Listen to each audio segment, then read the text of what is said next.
ஸ்தோத்திரம் ஸ்தோத்திரம். ஹல்லேலூயா ஹல்லேலூயா ஹல்லேலூயா. உமக்கு நன்றி நன்றி நன்றி பரிசுத்த ஆவியானவரே. அப்பா, உம்முடைய பிரசன்னம் எங்கள் மீது அளவில்லாமல் ஊற்றப்படுவதாக. ஹல்லேலூயா ஹல்லேலூயா ஹல்லேலூயா ஹல்லேலூயா.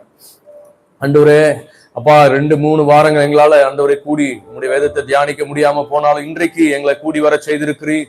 ஆண்டவரே, உங்களுடைய வார்த்தையை நாங்கள் தியானிக்க எங்களை கூட்டி சேர்த்திருக்கிறீர். உமக்கு நன்றி. உடைய கிருபைக்காக நன்றி சொல்றோம்பா. நீ நல்லவர், நீ உண்மை உள்ளவர். இந்த நாளிலும் ஆண்டவரை நாங்கள் வார்த்தையை கேட்டு ஆண்டவரை தியானிக்க, ஆண்டவரை நாங்கள் விளங்கிக் கொள்ள பரிசுத்த ஆவியானவருடைய பிரசன்னமுடைய பலன் எங்களை ஆளுகை செய்ய எங்களை ஒப்புக் கொடுக்கிறோம். வந்திருக்கிற ஒவ்வொருவரையும், எங்களோடு கூட ஆன்லைன்ல இணைந்திருக்கிற ஒவ்வொருவரையும் ஆண்டவரையும் உடைய கரத்துல ஒப்புக் கொடுக்கிறோம். வேதத்தில் உள்ள உடைய மகத்துவங்களை, அதிசயங்களை பார்க்கும்படி எங்கள் கண்கள் திறக்கப்படட்டும். எங்கள் இருதயத்துல நல்ல நிலத்துல விதைக்கப்பட்ட விதையாய் வளர்ந்து பலன் கொடுக்கட்டும். ஆசீர்வதிங்க இயேசுவின் நாமத்தில் பிதாவே, ஆமென் ஆமென். நன்றி பலி பீடம் கட்டுவோம். நல்ல தெய்வம் நன்மை செய்தார், செய்த நன்மை ஆயிரங்கள், சொல்லி சொல்லி பாடுவேன். சேர்ந்து பாடலாம்.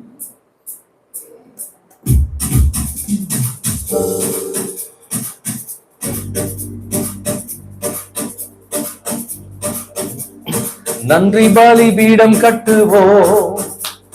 நல்ல தெய்வம் நன்மை செய்தார், நன்றி பலி பீடம் கட்டுவோம்.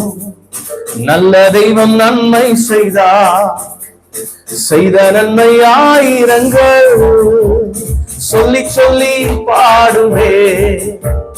செய்த நன்மை ஆயிரங்கள், சொல்லி சொல்லி பாடுவே.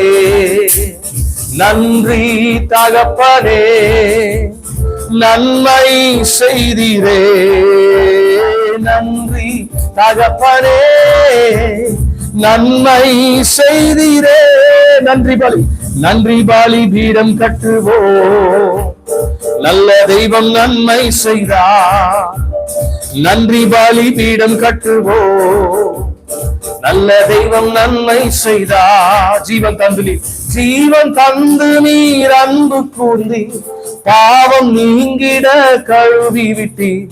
ஜீவன் தந்து நீர் அன்பு கூர்ந்தி, பாவம் நீங்கிட கழுவி விட்டி. உமக்கென்று வாழ பிரித்தெடுத்து, உமது ஊழியம் செய்ய வைத்தீர்.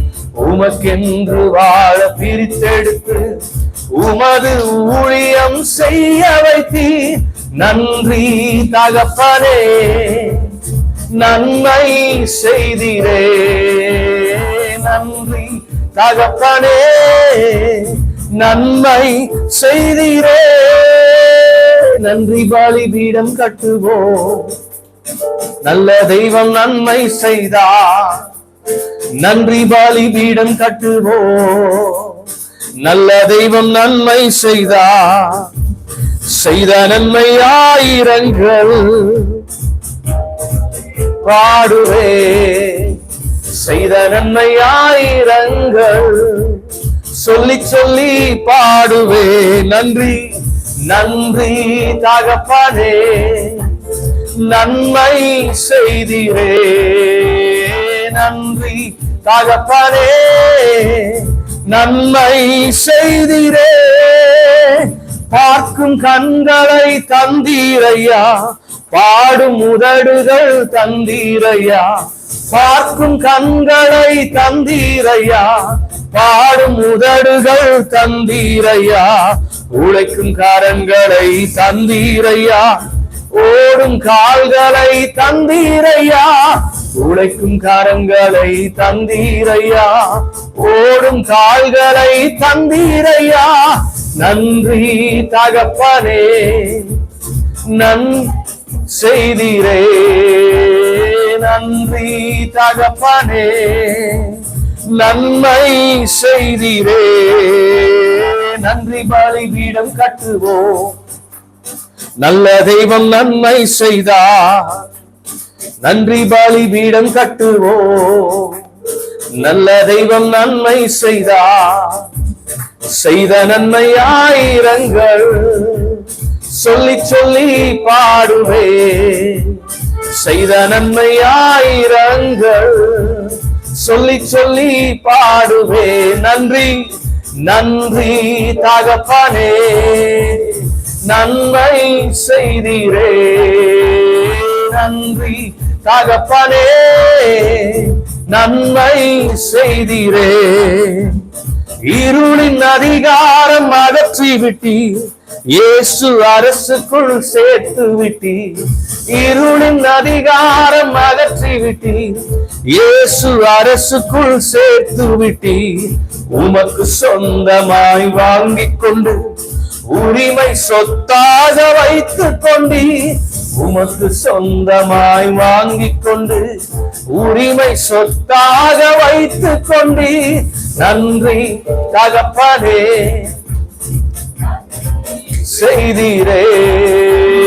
நன்றி தகப்பனே, நன்மை செய்தீரே. நன்றி பலிபீடம் கட்டுவோம், நல்ல தெய்வம் நன்மை செய்தார். நன்றி பலிபீடம் கட்டுவோம், நல்ல தெய்வம் நன்மை செய்தார். செய்த நன்மை ஆயிரங்கள் சொல்லி சொல்லி பாடுவே. செய்த நன்மை ஆயிரங்கள் சொல்லி சொல்லி பாடுவே. நன்றி தகப்பனே, நன்மை செய்தீரே. நன்றி தகப்பனே, நன்மை செய்தீரே. ஹல்லேலூயா. ஆண்டவர் செய்த நன்மைகளை எண்ணி இத்தனைதான் நன்மை செஞ்சார்னு சொல்ல முடியாது. எண்ணிலா நன்மைகளை ஆண்டவர் நம்முடைய வாழ்க்கையில செய்திருக்கிறார். ஆமென். எண்ணிலா நன்மைகள் செய்தவர். அவன் எண்ணி எண்ணி அவரை துதிக்க முடியாது. எண்ணி எண்ணி இவ்வளவுதான் 1 2 3 நம்பர் சொல்ல முடியாது. கணக்கில் அடங்காத அற்புதங்கள், அதிசயங்கள் நம்ம வாழ்க்கையில் ஆண்டவர் இது வரைக்கும் செஞ்சிருக்கிறார். இந்த 10 மாதங்களை ஆண்டவர் தகப்பன் தன் பிள்ளையை தோளிலேந்தி சுமப்பது போல நம்ம சுமந்து வந்திருக்கிறார். தடைகள் வந்தாலும் சோர்வுகள் வந்தாலும் தேவன் நம்மை இந்த புதிய மாதத்தை காண செய்திருக்கிறார். புதிய மாதத்துல வாரத்துல நம்முடைய பைபிள் ஸ்டடியில நம்மளை கூட்டி சேர்த்திருக்கிறார். அவர் நல்லவர். ஆமென். ஹல்லேலூயா. கண்களை மூடி ஆண்டவரை நோக்கி பார். ஆண்டவரே நீ நல்லவர்னு சொல்லலாமா? Hallelujah, hallelujah. C minor. Hallelujah. நீ நல்லவர், சர்வ வல்லவர், உம்மை போல் வேறு தேவனில்லை. நீர் நல்லவர், சர்வ வல்லவர், உம்மை போல் வேறு தேவனில்லை. ஹல்லேலூயா, ஹல்லேலூயா, ஹல்லேலூயா, ஹல்லேலூயா, ஹல்லேலூயா, ஹல்லேலூயா, ஹல்லேலூயா, ஹல்லேலூயா. மறுபடியும் சொல்லலாமா? நீ நல்லவர், நீ நல்லவர், சர்வ வல்லவர், உம்மை போல் வேறு தேவனில்லை. நீ நல்லவர், சர்வ வல்லவர், உம்மை போல் வேறு தேவனில்லை. ஹல்லேலூயா, ஹல்லேலூயா, ஹல்லேலூயா, ஹல்லேலூயா, ஹல்லேலூயா, ஹல்லேலூயா, ஹல்லேலூயா. என்னையும் அழைத்தவரே, என்னையும் அழைத்தவரே, நீர் உண்மை உள்ளவர், நீர் உண்மை உள்ளவரே. என்னையும் அழைத்தவரே, நீர் உண்மை உள்ளவரே.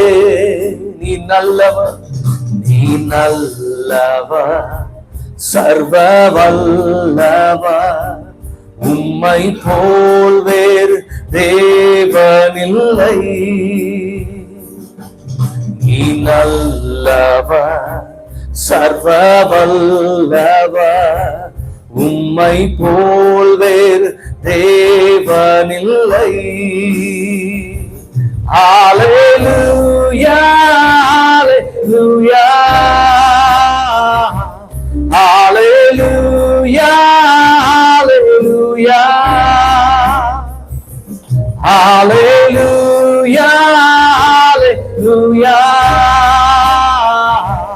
ஹல்லேலூயா, ஹல்லேலூயா. என்னை முன் குறித்தீரே, நீ கைவிடவே மாட்டீர், நீ கைவிடவே மாட்டீர். என்னை முன் குறித்தவரே, என்னை முன் குறித்தீரே, நீ கைவிடவே மாட்டீ. நீ நல்லவர், நீ நல்லவர், சர்வ வல்லவர், உம்மை போல் வேறு தேவனில்லை. நீ நல்லவர், சர்வ வல்லவர், உம்மை போல் வேறு தேவனில்லை. ஹல்லேலூயா, ஹல்லேலூயா, ஹல்லேலூயா, ஹல்லேலூயா, ஹல்லேலூயா,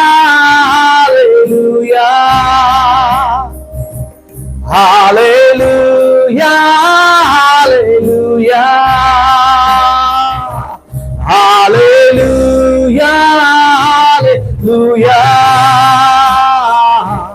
ஹல்லேலூயா, ஹல்லேலூயா, ஹல்லேலூயா, ஹல்லேலூயா, ஹல்லேலூயா, ஹல்லேலூயா. ஆண்டவரே, நீ ரொம்ப நல்லவர்பா, நீ உண்மை உள்ளவர், நீ சர்வ வல்லவர், உம்மை போல வேறு தெய்வம் ஒருவரும் இல்லை. பணிந்து குனிந்து உங்களுடைய பாதம் வீழ்ந்து நாங்கள் உம்மை தொழுது கொள்கிறோம். இந்த நேரத்தில் எங்கள் நடுவில் இருப்பதற்காக நன்றி. ஆவியானவர் எங்களை முழுவதுமாய் ஆளுகை செய்வீராக. உங்களுடைய ஆண்டவரே பரிபூர்ண ஆளுகைக்கு எங்களை ஒப்புக் கொடுக்கிறோம். எங்களோட பேசுங்கப்பா.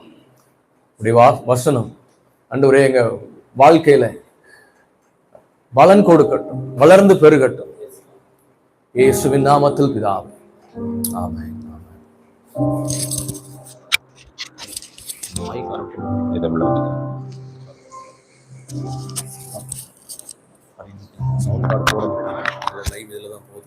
ஓகே.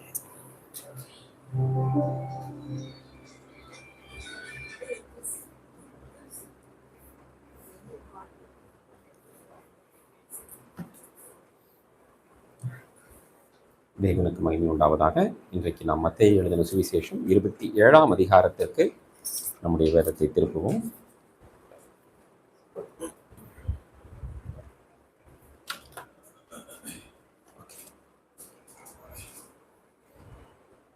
தேங்க்யூ.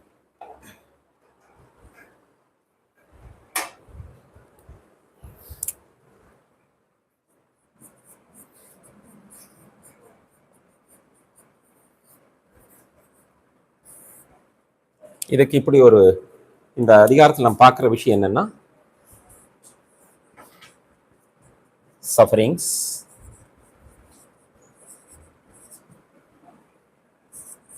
crucifixion,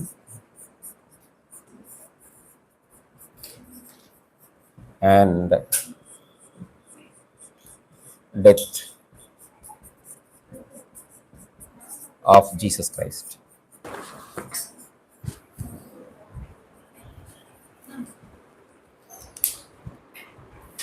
என்ன சொல்லுங்க? Okay, straight okay. ஒரு நிமிஷம்.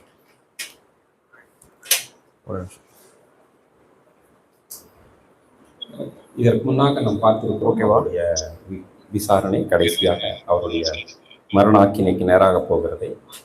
இதை ஓகே, அறிந்த யூதாஸ் காரியோத்து ஆட்டோ எடுத்து விட்டேன். பிரதான ஆசாரியரிடத்திற்கும் மூப்பரிடத்திற்கும் போய் குற்றமில்லாத ரத்தத்தை காட்டி கொடுத்ததினால் பாவம் செய்தேன் என்று சொல்கிறார். இப்படி வைக்க முடியாதுன்னு நினைக்கிறேன். அதற்கென்ன அது உண்பாடு என்று சொன்ன பொழுது அந்த வெள்ளி காசை தேவாலயத்தில் புறப்பட்டு போய் 4 கொண்டு சேர்த்ததாக நாம் பார்க்கிறோம். அதை பற்றி தான் இன்னைக்கு நம்ம முதல்ல கொஞ்சம் சின்ன குறிப்பாக நம்ம பார்த்துட்டு மத்தேயு எழுதின சுவிசேஷம் 27ஆம் அதிகாரத்தில் 6ஆம் 7ஆம் வசனத்தை வாசிப்போம்.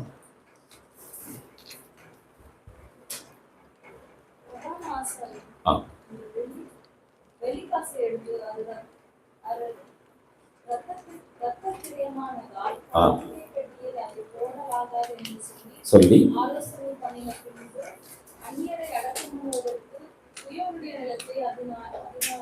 கொண்டார்கள். அது நிமித்தம் இதனுடைய இரத்த நிலம் அக்கல்தமா, அது அப்போஸ்தலர்ல வருது. இது எரேமியா தீர்க்கதரிசனம் உரைக்கப்பட்டதுன்னு சொன்னா கூட எரேமியால் அது இல்லை, அது சகரியால் இருக்கு. சகரியா 11ஆம் அதிகாரத்தில் 12 மற்றும் 13ஆம் வசனங்களில் அது இருக்கிறது. அந்த வசனங்களை நீங்க பார்க்கும்போது இதே விஷயம்தான், அந்த தீர்க்க தரிசனம் இங்கே நிறைவேறுகிறதாக பார்க்கிறோம். இப்போ இயேசு பிலாத்துக்கு முன்பாக நிற்கிறார். இப்போ கேட்கிறார், நீ யூதருடைய ராஜாவா என்று கேட்கிறார். அதற்கு இயேசு நீ சொல்லுகிறபடிதான். அநேக குற்றம் சாட்டிக்கிட்டே இருக்கிறாங்க. இவர்கள் உண்மையில் எத்தனையோ குற்றங்களை சாட்டுகிறார்களே, அவைகளை கேட்கவில்லையா? அவரோ ஒரு வார்த்தை மறுத்தரமாக சொல்லவில்லை. அதனால் தேசாதிபதி மிகவும் ஆச்சரியப்பட்டான். ஏன் ஆச்சரியப்பட்டான்?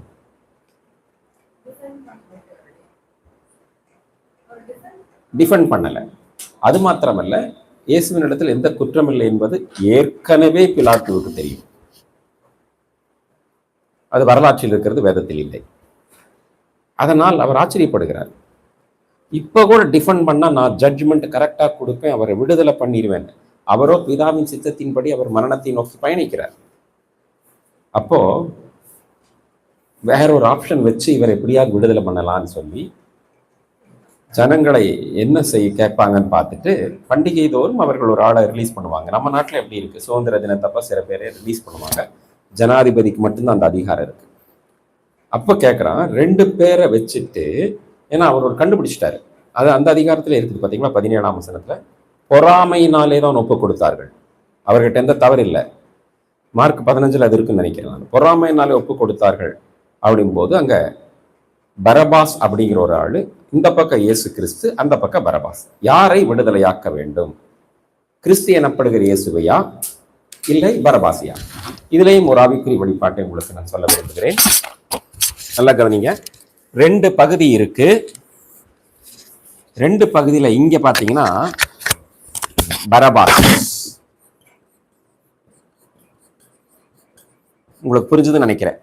புரிஞ்சுதா? என்னதுங்க புரிஞ்சுதா? நான் இப்ப இப்படி பர் அப்பாஸ் இப்ப புரிஞ்சிருக்குன்னு நினைக்கிறேன். பர் அப்படின்னா மகன் அர்த்தங்க. பர்னா மகன், பர்னபா ஆறுதலின் மகன் வச்சுங்களா. பர்திமேயு திமேயுவின் மகன், பர்சபா. அப்ப பர் அப்படின்னு சொன்னாலே மகன் அர்த்தம். அப்பாஸ்னா பிதான்னு அர்த்தம். பிதாவின் மகன்கிற அர்த்தமுடைய ஒரு கள்ளன் அங்க நிக்கிறான். பிதாவின் மகனே அங்க நிக்கிறாரு. அந்த பக்கம் யாருங்க? Jesus Christ. நல்லா கவனிங்க. இது பேரு தான் பிதாவின் மகன், அங்க ஆளே பிதாவின் மகன். இதனோட அர்த்தம் son of God, son of father, பிதாவின் மகன். இங்கே நிஜமாகவே பிதாவின் மகன் இருக்கிறார், சன் ஆஃப் ஃபாதர்.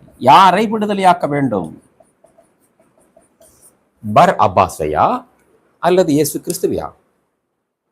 பிதாவோட சித்தம் இயேசு கிறிஸ்து உள்ள போகணும். ஐ மீன் மரணத்துக்குள்ள அவன் வெளியே வரணும்.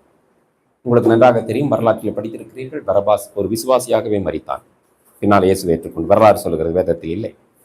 ஊழியம் செஞ்சானான்னு மட்டும் எனக்கு தெரியல, கன்ஃபார்ம் பண்ணிட்டு சொல்கிறேன். அவங்க ஜனங்களை ஏவி விட்டு சொல்கிறாங்க, பரபாசை விடுதலை பண்ண சொல்லுங்க. ஏன்னா மெஜாரிட்டி ஜனங்கள் என்ன சொல்கிறாங்களோ அதுபடி தான் ஒரு தேசாதிபதி கேட்பான். தேசாதிபதிக்கு அதிகாரம் இருந்தால் கூட ஒழுங்காக கேட்கலைன்னா அவங்க மேலே அதுக்கு மேலே சீசர்கிட்ட சொல்லி அவனை மாற்றி விட்டுருவாங்க. அதனால் ஜனங்களை பிரியப்படுத்துறதுக்காக இயேசுவை அவன் ஒப்பு கொடுத்ததாக நம்ம பார்க்கிறோம். இடையில ஒரு நோட் வருது அவனுக்கு. என்ன நோட் வருது? 19. அவன் உட்கார்ந்திருக்கையில் அவனுடைய மனைவி, நீர் அந்த நீதிமானை ஒன்றும் செய்ய வேண்டாம். பாத்தீங்களா?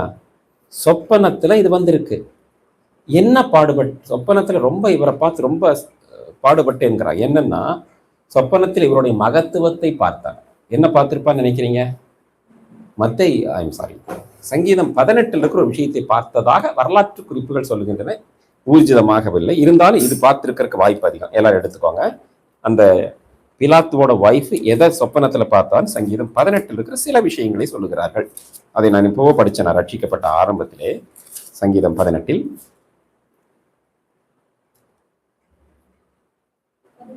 7ஆம் வசனத்திலிருந்து. அப்பொழுது பூமி அசைந்து அதிர்ந்தது.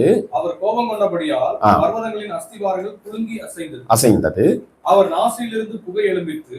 அவர் வாயிலிருந்து பட்சிக்கிற அக்கினி புறப்பட்டது. அதனால் கடல் மூண்டது. வானங்களை தாழ்த்தி இறங்கினார். அவர் பாதங்களின் கீழ் காரிருள் இருந்தது. 10 கேருபீன் மேல் ஏறி வேகமாய் சென்றார். காற்றின் செட்டைகளை கொண்டு பறந்தார். அதைத்தான் அவர் சொப்பனத்துல பார்த்திருக்கார். இயேசு கிறிஸ்து இப்படிப்பட்டவரா அப்படின்னு பார்த்துட்டு தான் ஒரு நோட் கொடுத்து அனுப்புறான். அந்த நீதி அவருக்கு சரியான ஆள் அப்படின்னு ஏன் தேவன் அவரை மரணத்துக்கு கொண்டு வந்து, அதாவதுங்க அந்த இயேசு கிறிஸ்து யாருனாலையும் குற்றம் இல்லைன்னு கொடுக்கப்படணும். பழுதற்ற ஆட்டுக்குட்டியா இருக்கணும் இல்லைங்களா? எல்லாருமே சொல்லணும். பஸ்கா பண்டிகைக்கு முன்னால அந்த ஆட்டுக்குட்டியை 4 நாள் வச்சிருந்து அவங்க என்ன செய்வாங்க, எல்லாம் செக் பண்ணி பார்த்து ஒன்றும் இல்லைங்க, பழுது இல்லைங்க. அந்த மாதிரி பிலாத்து குற்றமற்றவன் என்று சொன்னான். ஏரோது இவர்கிட்ட ஒரு குற்றம் இல்லை என்று சொன்னான். பிரதான ஆசாரியர் தவறா குற்றம் சாட்டினாங்களோ அவங்களுக்கு நல்லாவே தெரியும் அவருக்கு குற்றம் இல்லை அப்படின்னு. அப்ப இங்க பிலாத்துவோட வைஃப் வேற சொல்லி அனுப்புறா. பிலாத்துக்கு நல்லாவே தெரியும், பொறாமையினால் ஒப்பு கொடுத்தார்கள். எல்லாம் தாண்டி தேவன் அவரை சிலுவை கொண்டு போயிட்டார். இதுல இன்னொரு விஷயத்தை நீங்கள் கவனிக்க வேண்டும். என்னன்னா, ஒரு தேவன் ஒரு காரியத்தை செஞ்சா அதை யாருனாலையும் மாற்றவே முடியாது. இன்னொரு காரியம் என்னன்னா, தேவன் கொடுத்த பாத்திரம் என்று இயேசு சொன்னார். பிதா எனக்கு கொடுத்த பாத்திரத்தில் பானம் பண்ணாதிருப்பேனோ என்று கேட்கிறார். அதனால தேவன் இது ஆல்ரெடி பிளான் பண்ண விஷயம்தான். அதனால இது பண்ண சாத்தான் இதை கொண்டு போனான்னு சொல்ல வேண்டாம். பிதா தான் கொண்டு போனார். ஒருவேளை சாத்தான் இது வேற யூதாஸுக்குள்ள புகுந்து காட்டி கொடுத்தா கூட சாத்தானுக்கு அப்போ ஒரு சீக்ரெட் தெரியாது. காட்டி கொடுத்தா ஏற்கனவே ஒரு வேற டெத்தை பத்தி சொல்லியிருக்காரு. சாத்தா அதை கேட்டிருப்பான். சீஷர்கிட்ட பேசும்போது டெத்தை பத்தி எல்லாம் சொல்றாரு. பேதுரு கூட்டிட்டு போய் கடிஞ்சுக்கிறார், இது நடக்கக்கூடாதுங்கிற மாதிரி. அப்போ அவனை சாத்தான் என்று திட்டுகிறார். இதெல்லாம் நடந்துனாலும் சாத்தான் எப்படியாவது இவரை முடிச்சிடணும். அதுக்கு தான் அந்த துணிக்கையை வாங்கின பின்பு பிசாசு அவனுக்குள் புகுந்தான் என்று வேதம் கூறுகிறது. சாத்தானுக்கு ஒன்றும் தெரியாது. சிலுவையோடு அவரோட விஷயம் முடிஞ்சிடும். அவர் இறந்துருவார், உயிர் தெழுந்துருவார்னு தெரியாது. உயிர் தெழுந்துவார்னு தெரிஞ்சிருந்தா அவன் இன்னும் சொல்ல போனா சிலுவைக்கே போக விட மாட்டான். உயிர் தெழுந்து தன்னை ஜெயிப்பார்னு தெரிஞ்சா அதுக்கு விட மாட்டான். தனக்கு நஷ்டம் உண்டாக்குற எந்த விஷயத்தையும் சாத்தான் ஒத்துக்கொள்ள மாட்டான். அதுக்கான ப்ரூஃப் கொடுக்குறேன். அவர் உயிர் தெழுவாருங்கிறது பழைய ஏற்பாட்டில் இன்டைரக்டாக எழுதப்பட்டிருக்கிறது. எங்கேயும் சொல்ல முடியுமா?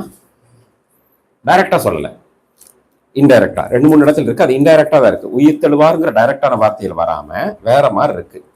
எப்படி பாருங்க, அது கரெக்ட். என் மீட்பர் உயிரோடு இருக்கிறார் என்று அவர் சொல்லுவார். ஆனா சங்கீதம் 16 10ஆம் வசனம் இப்படி சொல்லுகிறது, என் ஆத்துமாவை பாதாளத்தில் விடி, என் ஆத்துமாவை பாதாளத்தில் விடி, உம்முடைய பரிசுத்தவானை அழிவை காண ஒட்டீர். இப்ப நீங்க இது சொல்லலாம், இது தாவீது தான் எழுதிட்டு இருக்கிறான். என் ஆத்துமாவை பாதாளத்தில் விடின்னு இந்த உலகத்துல யாரும் சொல்ல முடியாது. அப்ப இங்க எழுதுறது யாருன்னா இயேசு கிறிஸ்துவே. நீங்க கேட்கலாம், இது ஒரு இலக்கிய ஒரு ஸ்ட்ரக்சர் யூதர்ல. என்னன்னா, அந்த ஆசிரியர் எழுதிட்டு வரும்போது இடையில தேவன் இடையில இன்டர்ஃபியர் ஆகி அவரே பேசுவார். தெரியுமா உங்களுக்கு? அப்படி நிறைய சங்கீதம் படிச்சிருக்கீங்க இல்லையா? நான் அதுக்கு ரெஃபரன்ஸ் காட்டுறேன். என் ஆத்துமாவை பாதாளத்தில் விடி என்று இயேசு கிறிஸ்து கூறுகிறார். ஏன் தெரியுங்களா? தாவீதோட ஆத்துமா பாதாளத்துல இருக்கும். பாதாளத்துல அதுல பரதீஸ் பக்கத்துல ஒரு பக்கத்துல. சரீரம் அழிவை காணாதனா இயேசுவுக்கு மட்டும்தான் பொருந்தும். ஏன் தெரியுங்களா? நம்மளதெல்லாம் டீகே ஆகும், அதாவது டீகம்போஸ் ஆகும். இயேசுவோடதாக அது ஏன்னு சொல்ல முடியுமா? நம்மள மாதிரி பிறக்கல. அவருக்குள்ள சின்ன பாக்டீரியா எதுவும் கிடையாது. நம்ம டோட்டலா பாக்டீரியாவால தான் உருவாகி இருக்கிறோம். அவங்கெல்லாம் அப்படி கிடையாது. அவருக்கு ரொம்ப ஃப்ரீயா தான் இருக்கிறாரு. அதுல பாருங்க, இது இயேசுவைத்தான் குறிக்குதுங்கிறதுக்கு அப்போஸ்தலர் 2ஆம் அதிகாரத்துக்கு போலாமா? சரிங்க, அதையும் பார்ப்போம். இது இயேசுவுக்கு தான் பொருந்துகிறது என்று அப்போஸ்தலர் பேதுரு சொல்கிறார். என்னன்னா பாருங்க, அப்போஸ்தலர் 2:25, 26, 27. அவரை குறித்து தாவீது, கர்த்தரை எப்பொழுதும் எனக்கு முன்பாக நிறுத்தி நோக்கி கொண்டிருக்கிறேன், நான் அசைக்கப்படாதபடி அவரின் வலது பாரசத்திலே. சங்கீதம் 16 அதை நான் வாசிக்கல, சாரி, வாசிங்க. அதனாலே என் இருதயம் மகிழ்ந்தது, என் நாவு களி கூர்ந்தது, என் மாம்சமும் நம்பிக்கையோட தங்கி இருக்கும். என் ஆத்மாவை பாதாளத்தில் விடு, உம்முடைய பரிசுத்தர் அழிவை காண அப்படின்னு எழுதினத பேதுரு விளக்கிட்டு 31 அதுக்கான எக்ஸ்பிளனேஷன் கொடுக்கிறார் பாருங்க. 31ஆம் வசனத்துல அவன் கிறிஸ்துவினுடைய ஆத்மா பாதாளத்தில் விடப்படுவதில்லை என்றும், கிறிஸ்துவினுடைய ஆத்மா பாதாளத்தில் விடப்படுவதில்லை என்றும், அவருடைய மாம்சம் அழிவை காண்பதில்லை என்றும் முன்னறிந்து அவர் உயிர்த்தெழுதலை குறித்து சொன்னார். எப்படிங்க, எவ்வளவு கிளாரிட்டி பாத்தீங்களா நீங்க? அதாவது ஏசாயா 34:16 கர்த்தருடைய புஸ்தகத்திலே தேடி வாசியுங்கள் அப்படின்னு தேவனுடைய வசனம் சொல்லுது. அப்படின்னா ஒரு வசனத்துக்கு பேரலா எங்கேயோ ஒரு வசனத்தை தேவன் என்ன செய்ய, அவைகளில் ஒன்றும் ஜோடி இல்லாதிராது பாரு, ஜோடியோட வசனம் இருக்குங்கிறார். அதைத்தான் இங்க நீங்க பார்த்தது. அங்க கொடுத்ததுக்கு பேதுரு விளக்கம் கொடுக்கிறாரு, உயிர்த்தெழுதலை பத்தி தாங்க இப்படி பேசினார் அப்படிங்கிறார். அப்ப பாத்தீங்கன்னா இன்னொரு இடத்துல ஏசாயா வாசிக்க வேண்டாம், அதை பார்க்கலாம். அது தாவீதுக்கு அருளின கிருபைகள் அப்படின்னு சொல்லுவார் ஏசாயா 55. அது உயிர்த்தெழுதலை பத்தி தான் பின்னால பவுல் அதை விளக்குவார். அது கொஞ்சம் டீப்பான விஷயம். பேதுரு டைரக்டாவே எழுதுறாரு, பவுலோடது கொஞ்சம் ஞானம் அதிகம். சரி, இப்போ அவர் உயிர்த்தெழுதலை குறித்து இப்படி சொன்னார். தேவன் இடையிலே இடைப்படுறதுக்கு ஒரே ஒரு சங்கீதத்திலிருந்து உங்களுக்கு ரெஃபரன்ஸ் காட்டுறேன். 81ஆம் சங்கீதம் எடுத்துக்கலாமா? 81, Psalm 81.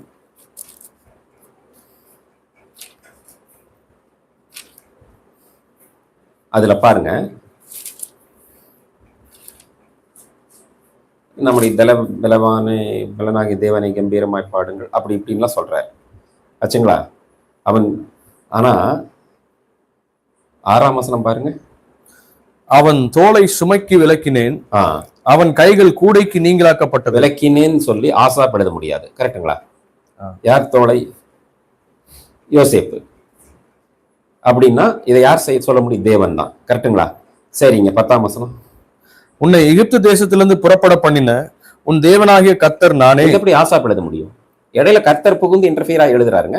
உன் வாயை விரிவாய்த்தர நிரப்புவேன். 11 என் ஜனமோ என் சத்தத்துக்கு செவி கொடுக்கவில்லை, இஸ்ரவேல் என்னை விரும்பவில்லை, ஆகையால் அவர்கள் இருதயத்தின் கடினத்திற்கு விட்டுவிட்டேன், தங்கள் யோசனைகளின்படியே நடந்தார்கள். 13 என் ஜனம் எனக்கு செவி கொடுத்து இஸ்ரவேல் என் வழிகளில் நடந்தால் நலமாய் இருக்கும். எழுதிட்டு வர்றது ஆசாபு.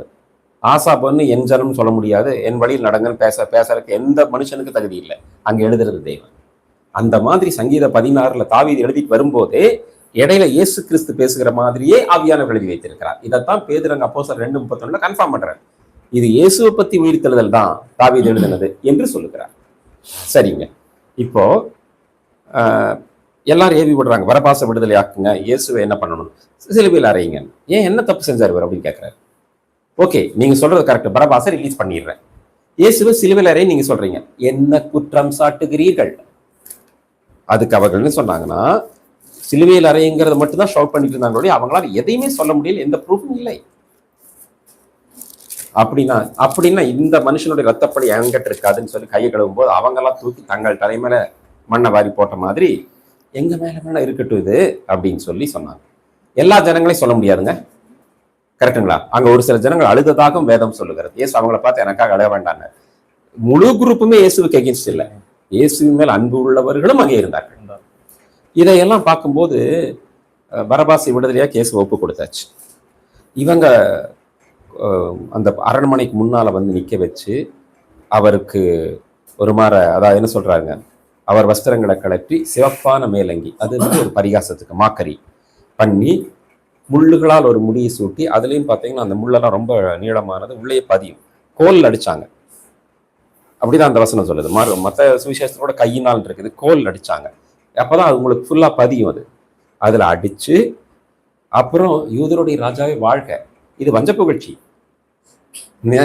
பரியாசம்னா நேரா பரியாசம் பண்ணலாம்ல, என்ன இந்த மாதிரி ஒரு இது எல்லாமே மாய்மாலம் தான் எல்லாம் சொல்லி அந்த அவரை சிரசில் அடிச்சாங்கன்னு இருக்குது. இதுல ஆச்சரியம் என்ன தெரியுங்களா, போர் சேவகர் பண்ணியிருக்காங்க. அதுல ரோம போர் சேவகர்களும் அடக்கம், எல்லாரும் இயேசுவுக்கு எகிர்ஸ்ட தூண்டி விட்டாச்சு. இப்போ சாரோனின் ரோஜாவின் ஒவ்வொரு இதழ்களும் பீக்கப்பட்டு கொண்டிருக்கு. அவருக்கு பேரு சாரோனின் ரோஜா. கெத்செமனேல ஒரு இதழை பீச்சாச்சு. ஏரோது கட்ட போகும்போது அவனும் அடிச்சு பரிகாசம் அடுத்த இதழை பீச்சாச்சு. பிலாத்து கட்ட வரும்போதும் எவனுக்கு முன்பாகவும் அவரை குற்றஞ்சாட்டி அங்கேயும் பிச்சாச்சு. இப்போ தனியா போச்சு. அவர்கள் அவங்க கையில கொடுத்துட்டாங்க இல்லைங்களா, இனி அவ்வளவுதான், குழந்தை கையில கிடைச்ச பொம்மை மாதிரிதான், என்ன வேணாம் பண்ணுவாங்க, பிச்சு வீசுவாங்க. அதுதான் அந்த முதுகலை நீங்க வாரினால் அடிப்பித்து என்ற ஒரு வார்த்தை இங்கே நீங்கள் வாசிக்க முடியும். சிலுவையில் அறையப்பட ஒப்பு கொடுத்தாங்க. ஒவ்வொரு டைம் வாரினால் அடிக்கும் போது நீங்க என்ன சொல்லுங்க, கிட்டத்தட்ட 1/4 பவுண்டு இதே வழியை வந்துதான் சொல்றாங்க. அதனாலதான் சரீரத்தை உழுதார்கள் இருக்குது. நிலத்தை உழுகிற மாதிரி சரீரத்தை உழுதா எப்படி இருக்கும், அந்த மாதிரி ரத்தம் என்ன சதை என்ன எதுக்குமே டிஃபரன்ஸ் தெரியல. அவர் அந்த கேடடைந்தான் இருக்கு. இங்கிலீஷ்ல நல்லா இருக்கு, his face was marred அப்படின்னு இருக்கு. நாம் பார்க்கும்போது நாம் விரும்பத்தக்க ரூபம் அவருக்கு இல்லாதிருந்தது. மனுஷன் பார்ப்பானா அந்த முகத்தை, அதனாலதான் இன்னைக்கு நீங்களும் நான் நல்லா இருக்கிறேங்க. உண்மையிலே மாம்சத்துல பார்த்தா அந்த முகத்தை பார்க்க சகிக்காது. நான் மாம்சத்தில் பேசுகிறேன். ஆவிக்குறி நோக்கத்தோடு பார்த்தா எனக்காக பாடுபட்டீரே நன்றி சொல்லலாம். ஒரு மாம்சத்தில் உள்ளவனாக ரட்சிக்கப்படாத ஒரு மனுஷனாக இயேசுவை பற்றி அறியாதவனாக பார்க்க நேரம் தான் எனக்கு வேண்டாங்க, இந்த திருப்புங்க, இல்லையே நான் அந்த பக்கம் போறேங்க அப்படின்னு போனோம். அந்த அளவுக்கு எசாயம் சொல்லுகிறார், நாம் பார்க்கத்தக்க விரும்பத்தக்க ரூபம் இல்லாதிருந்து எசாயம் தீர்க்க தரிசனமாகவே சொல்லுகிறார். அவரை பரியாசம் பண்ண பிறகு அந்த மேலங்கியை கலட்டிட்டு மறுபடியும் அவரோட வஸ்திரங்கள் உடுத்திட்டு போயிட்டாங்க. போகும்போது விஷயம் நடக்குது. 32 27 32 அவர் சிரேனே ஊரானாகிய சீமோன் என்னப்பட்ட ஒரு மனுஷனை அவர்கள் கண்டு அவருடைய சிலுவையை சுமக்கும்படி அவனை பலவந்தம் பண்ணினார்கள். இந்த மனுஷனை பற்றியும் ஒரு விஷயத்தை சொல்ல கடமைப்பட்டிருக்கிறேன். மார்க்கு 15ஆம் அதிகாரம் 21ஆம் வசனத்தை வாசித்து பாருங்கள்.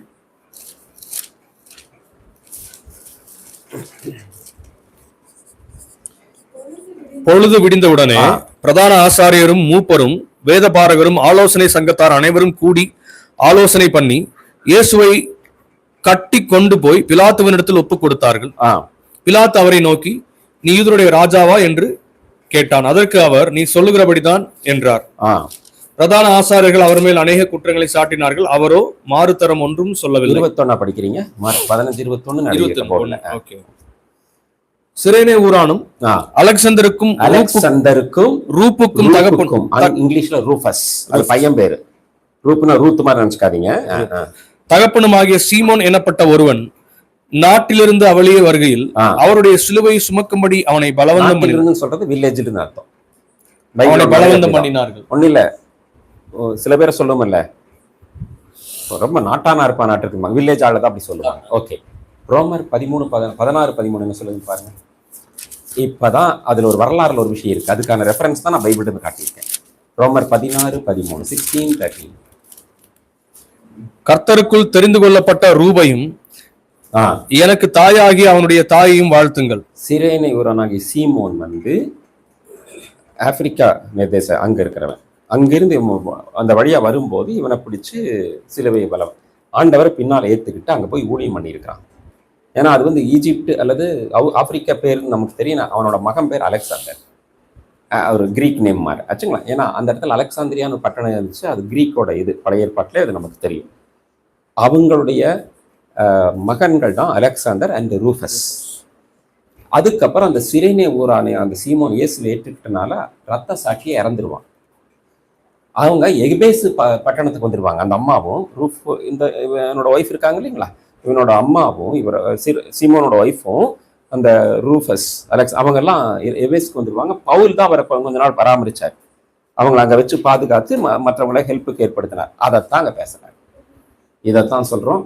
அப்போஸ்தலர் 16:31 கர்த்தராகிய இயேசு கிறிஸ்து விசுவாசி, அப்பொழுது நீயும் உன் வீட்டாரும் ரட்சிக்கப்படுவீர்கள். அன்னைக்கு சிரேனை ஊரானாகிய சீமோன் விசுவாசித்தான், குடும்பமே ரட்சிக்கப்பட்டுச்சுங்க. அதைத்தான் ரோமர்ல கன்ஃபார்ம் பண்றாரு. எனக்கு அருமையானவர்களே, அப்ப பாருங்க, கபாலஸ்தலம் வந்துட்டாங்க, கொல்கொதா மண்டையோடுகளின் இடம். கசப்பு கலந்த காடியை குடி கொடுத்தார்கள். அதை வேண்டாம், ஏன்னா அந்த சிலுவையில் அறையப்படுறவங்களுக்கு வேதனை தெரியக்கூடாதுங்கிறதுக்காக குடிக்க கொடுக்கறது. கசப்பு கலந்தனா ஒரு ஆல்கஹால் கலந்த காடிங்கிறது வினிகர் நினைக்கிறேன், கலந்து கொடுக்கும்போது அந்த பெயின் தெரியக்கூடாது. இயேசு பெயின் அனுபவிச்சுதான் சாகோன்னு விரும்பினாரு. அதாவது எந்த இருந்து அவர் தப்பிக்க முயற்சி பண்ணல, இன்னும் சொல்ல போனா அதுல மாட்டிக்கதான் விரும்பினாரு. ஏன் தெரியுங்களா? தப்பே செய்யாம ஒருத்தர் தைரியமா இதை பாடுகள் அனுபவிக்கல. தப்பு செஞ்சாதான் வேதனை இருக்கும்போது தப்பிக்க நினைப்பாங்க. ஆனா நீதிமானா இருக்கிறவங்க தைரியமா இருக்க முடியும். ஏன்னா அவங்களுக்கு தன்னுடைய நித்தியத்தை குறித்து நம்பிக்கை இருக்குது. இங்க ஆடுபடுறதே தேவகுமாரன், அதனால பிரச்சனையே கிடையாது. அப்புறம் அவரை சிலுவையில் அறைந்த பின்பு அவர்கள் சீட்டு போட்டு அவருடைய வஸ்திரங்களை பங்கிட்டு கொண்டார்கள். என் வஸ்திரங்களை தங்களுக்குள்ளே பங்கிட்டு என் உடையின் பேரில் சீட்டு போட்டார்கள் என்று தீர்க்கதரிசியால். அந்த இடத்துல தாவீது. அது சங்கீதம் 22:18.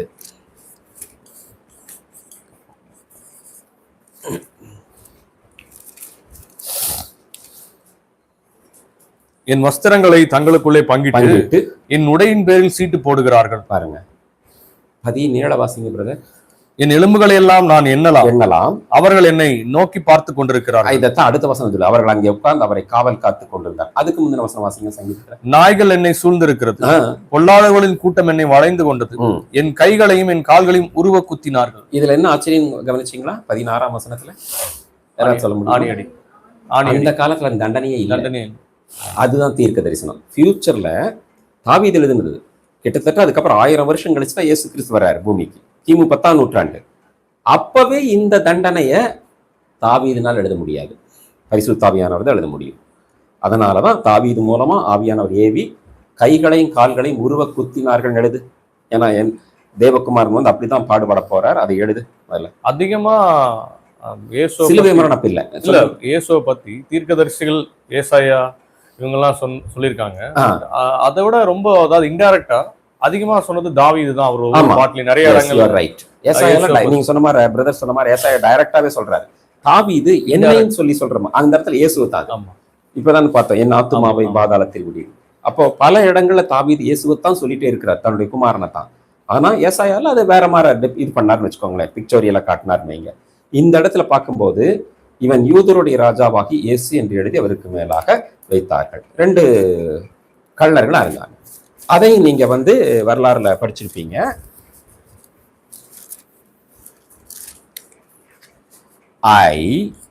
INRI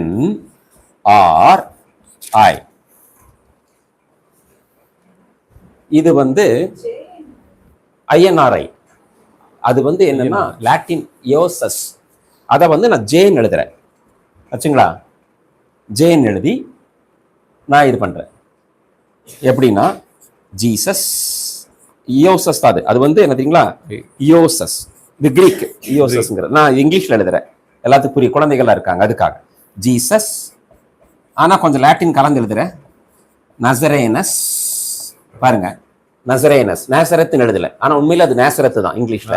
நான் எல்லாம் கலந்து எழுது. இந்த ஒரு அவரோட நேமை மட்டும் நான் இங்கிலீஷ் எழுதுறேன். ரெக்ஸ், ஜூடேரம், இடோமி, ஜூடேரம், யூதயா, அதான் யோடேரம். அதே மாதிரி இந்த இயோசஸ் மாதிரி. அது அவங்க கிரீக், ரோம். ஆமா, லாட்டின், கிரீக், ஹீப்ரு 3 எழுதி போட்டாங்க. அந்த INRIக்கு நான் விளக்கம் கொடுக்குறேன். ஜீசஸ் ஆஃப் நேசரத், அப்புறம் கிங் ஆஃப் ஜூஸ். ரெக்ஸ்னா கிங். கேத்தலிக்ல அதிகமா அந்த பேர் வச்சுக்குவாங்க, ரெக்ஸ். ரெக்ஸ் ஹோட்டல் ஒரு இடத்துல பார்த்தேன் நான், கிங் அப்படின்னு. சரி, அப்படி ஹோட்டல் வச்சா கூட பரவாயில்ல வச்சுங்களா, வேற நேம்ல வைக்காம இருந்தா சரி. திருநெல்வேலி ஒரு டைம் பார்த்தேன், எகோவா புரோட்டாஸ்டால்னு வச்சிருந்தேன். ஐயோ, அப்புறம் நினைச்சேன், ஆமா அதுவும் தெரியும், பின்னால கைமா பண்ண வரல தெரியும். ஆமா கரெக்டுங்க. இல்ல பின்னால கொத்துக்கறி இருக்குங்க ஐயா, நியாயத்தீர்ப்புல இருக்குது வச்சுங்களா, கொத்துக்கறி இருக்கு. ஓகே, என்னவோ பண்ணி போட்டுங்க. நம்ம இந்த மாதிரி ஒரு நேம் அங்க கொடுத்தாங்க. ஆக்சுவலா அவங்க எழுதுனது ஹீப்ரு படி பார்த்தா YHWH மாதிரி யாவே மாதிரி வந்துச்சு. அதனாலதான் அவங்கெல்லாம் பிலாத்து கிட்ட எழுத தான் சொன்னதாக எழுதுங்க, நீங்களே எழுதி போட்டீங்க. போயா, நான் எழுதுனதே அப்படின்னு. நான் என்ன நினைக்கிறேன், I may be wrong or right. அந்த டைம் அவங்க ஒய்ஃப் டோஸ் விட்டு இருந்திருப்பா. நான் என்ன சொன்னேன், அந்த ஆளை ஒன்றும் பண்ண வேண்டாம்னு சொன்னேன், நல்லவர் தான் அவர்னு. இப்படி திட்டு வாங்கிட்டு இருக்கும் இப்போ போய் நீ அவன் சொன்னது அது போயா, நான் எழுதுனது இங்க நானே முதலுக்கே மோசமா இருக்கு, போ முதல்ல அப்படின்னு. அப்ப பாருங்க, இதுலயும் தேவன் மகிமைப்படுறாரு. அப்படி அவர் சொன்னதா இல்ல, நிஜமாகவே அவர் தேவகுமாரன் தான். நீங்க அப்படியெல்லாம் அவர் தன்னை பெருமைப்படுத்திக்கல, நானே அவரை கனப்படுத்துறேன், பிதாவே ஒரு வகையில் கனப்படுத்தினதா இது. உண்மையிலே யூதருக்கு ராஜா மாத்திரம் இல்லை, உலகத்துக்கே ராஜாவாக போறாரு நீ. அதுக்காக அந்த பாடுகள். அப்புறம் இப்பதான் பிரச்சனையே, எல்லாரும் வழியே போறவங்க எல்லாருமே பரிகாசம் பண்றாங்க. சிஸ்டர், உங்களுக்கு ஒரு கஷ்டம் வந்தா அதை நீங்க தாங்கிக்கிறீங்க, அப்ப மற்றவங்க பரிகாசம் பண்றாங்க பாருங்க, எப்படி தாங்க முடியும்? இதெல்லாம் நீங்க ஏற்கனவே அடைஞ்ச அனுபவம் தான், நான் ஆன்லைன்ல பேச விரும்பல. ஏற்கனவே நீங்க அடைஞ்ச அனுபவம் தான். உங்களுக்கு ஒரு கஷ்டம் வரும்போது மற்றவங்க பேசுற பேச்சு தான் அதிகமா கொத்து. சங்கீதத்தில் தாவீது சொல்லும், உன் தேவன் எங்கேன்னு சொல்றதுனால என் கண்ணீரே எனக்கு உணவாயிடும். அவங்க பேசாம வாயை மூடிட்டா அது இருந்திருக்கலாம் அப்படிங்கிறத தாவீது சொல்லுகிறார். பேசாம இருங்க. ஆனா தேவனுக்கு ஒரு இது ஸ்ட்ராட்டஜி வச்சிருக்காரு சிஸ்டர். இப்ப நீங்க உதாரணத்தை சொல்ற, தப்பா வச்சுக்காதீங்க, இல்ல உங்களை சொல்லவா? ஓகே, உங்களுக்கு ஒரு பிரச்சனை வந்துருச்சு, தேவன் அனுமதிச்சிட்டார், நீங்க ரொம்ப தேவன்கிட்ட அழுகிறீங்க. அந்த டைம்ல யாராவது வந்து உங்களை பரிகாசம் பண்ணார் வைங்க, இமீடியட்டா உங்களுக்கு காயங்களை ஆத்தி அவங்க முன்னாலே தேவன் கனப்படுத்துவார், மாத்திடுவார். எரேமியா 30:17 வசனம் சொல்லுதுங்க. பைபிள் தான் சொல்லு, பைபிள் போய் சொல்லாது. எரேமியா 30:17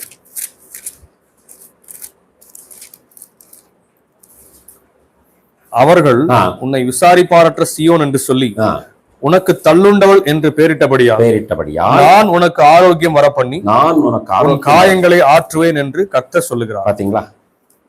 அதனாலதான் 16 சொன்னாரு.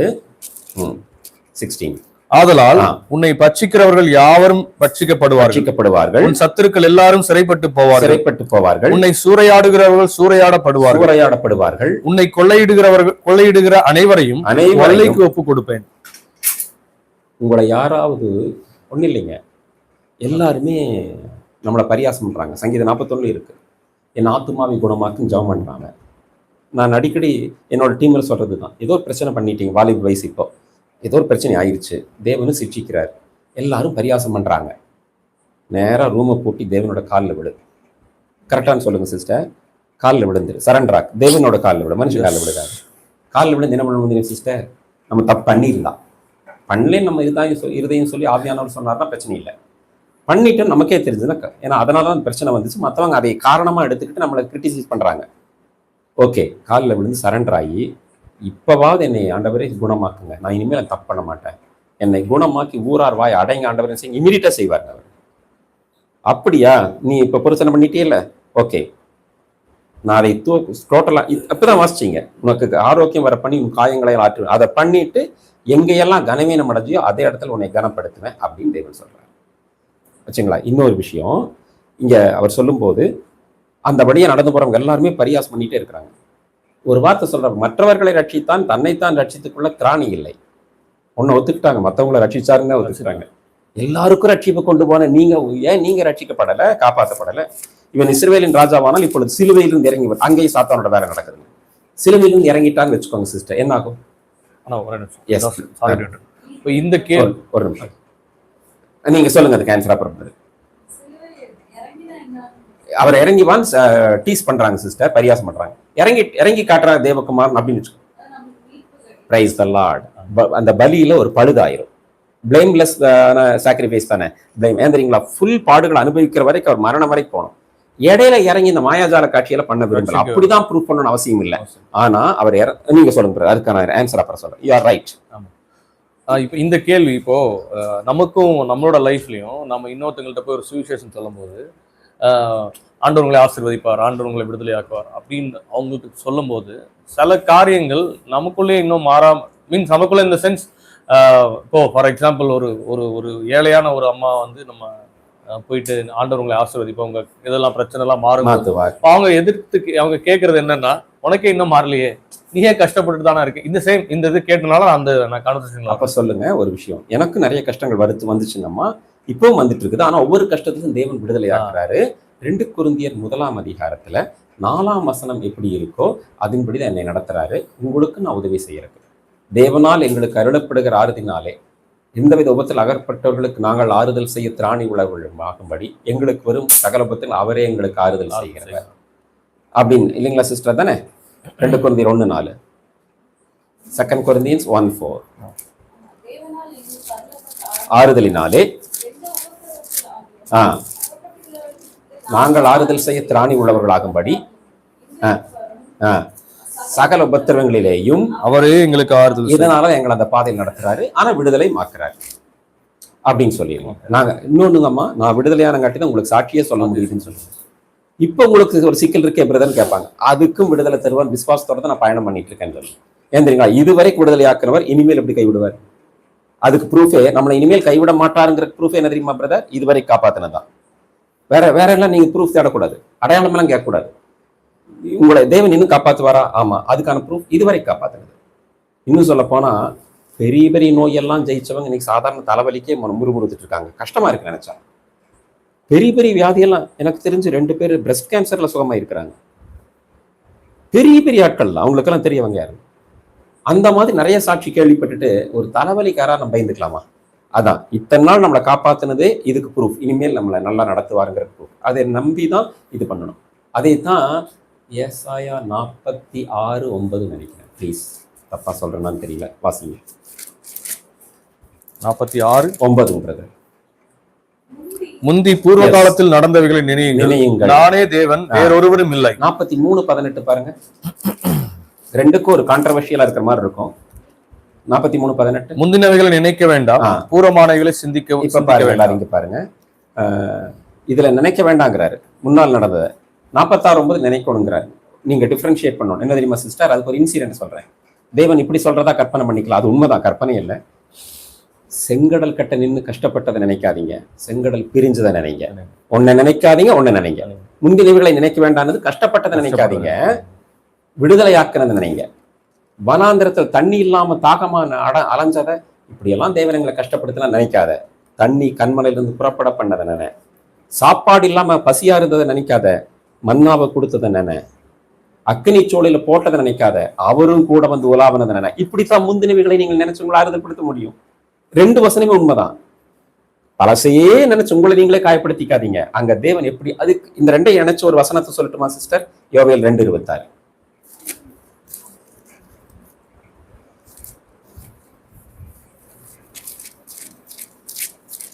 இந்த 2ஐயும் இணைச்ச ஒரு வசன வாசிங்க. யோவேல் 2:26. 2:26. நீங்கள் சம்பூர்ணமாய் சாப்பிட்டு திருப்தி அடைந்து உங்களை அதிசயமாய் நடத்தி வந்த உங்கள் தேவனாகிய கர்த்தருடைய நாமத்தை துதிப்பீர்கள். என் ஜனங்கள் ஒருபோதும் வெட்கப்பட்டு போவதில்லை. எப்பவாதுன்னு சொல்லல, எப்போதுமே வெட்கப்பட்டு போக மாட்டாங்க. they will never be ashamed. அப்படின்னு நினைத்தவங்க, யுவர் டெஸ்டினேஷன் இஸ் predestined. முடிஞ்சது, உங்களுடைய எல்லாத்தையும் ஃபிக்ஸ் பண்ணிட்டார் தேவன். இப்ப அதை நோக்கி you are journeying towards that, நித்தியத்தை நோக்கி. அவ்வளவுதான் இதுல சொல்றாரு பாருங்க. இதுலதான் ஒரு விஷயத்த நிறைய பேர் கேட்பாங்க. தேவனுடைய குமாரன் சொன்னானே, இறங்கி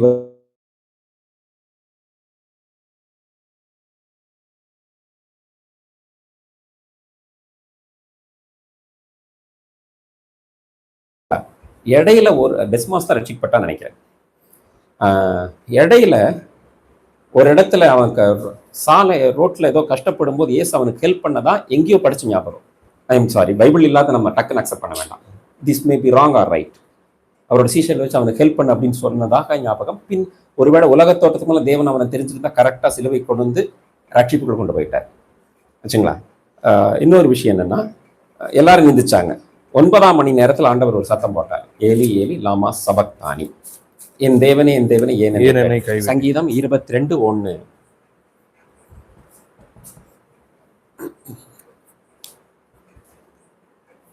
சங்கீதம் 22:1.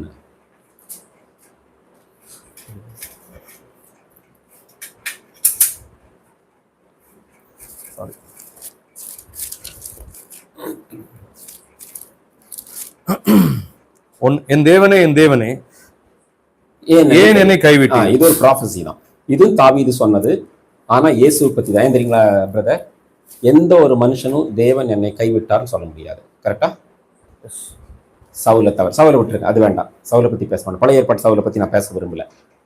தேவனே அவனை கொண்டு போட்டார் வசனம் சொல்லுது. 1 அதிகாரத்துல இங்க இருக்கு, he killed him. அதை நான் பேசல. ஆனா என்னை தேவன் கைவிட்டார் அப்படின்னு சொல்லவே முடியாது. கைவிட்டு இருந்தா நிக்கல, பூமியில யாரும் இருக்க மாட்டாங்க. சில சமயங்கள்ல இமைப்பொழுது கைவிட்டிருக்கலாம், ஆனா உருக்கமான இரக்கங்களால் சேர்த்துக்கொள்ளும். சேர்த்துக்கலாம். அற்பகாலம் மூண்ட கோபத்தினால் முகத்தை மறைத்திருக்கலாம், நித்திய கிருபினால் இறங்குவார். சரி, ஓகே. இப்போ மறுபடியும் மகா சத்தமாய் கூப்பிட்டு ஆவியை விட்டாருங்கிறது என்ன தெரியுங்களா? லூக்கா 23:46. பிதாவே உம்முடைய கைகளில் என் ஆவியை, ஆவியை ஒப்புக்கொடு. அதைத்தான் இங்க மத்தேயு எழுதுறாரு, டைரக்டா எழுதல. மத்தேயுல இங்க மறுபடியும் மகா சத்தமாய் கூப்பிட்டு ஜீவனை விட்டாருங்கிறது பிதாவே உம்முடைய கைகளில். அது இடையில எல்லாம் இன்னொரு விஷயம் எல்லாம் இருக்குதுங்க. ஏன்னா 4ஆம் வசனம் தான், இந்த 4வது வார்த்தை தான் ஏலி ஏலி நாமா சப்தனி. அதுக்கப்புறம் என்னாங்கன்னா 5வது வந்து இது தாகமாயிருக்கிறேன், 6வது முடிந்தது, அதுக்கப்புறம் 7வது. இதை மத்தேயு பதிவு பண்ணல. ஓகே. தேவாலய திரைச்சீலை மேல் தொடங்கி கீழாகணும்.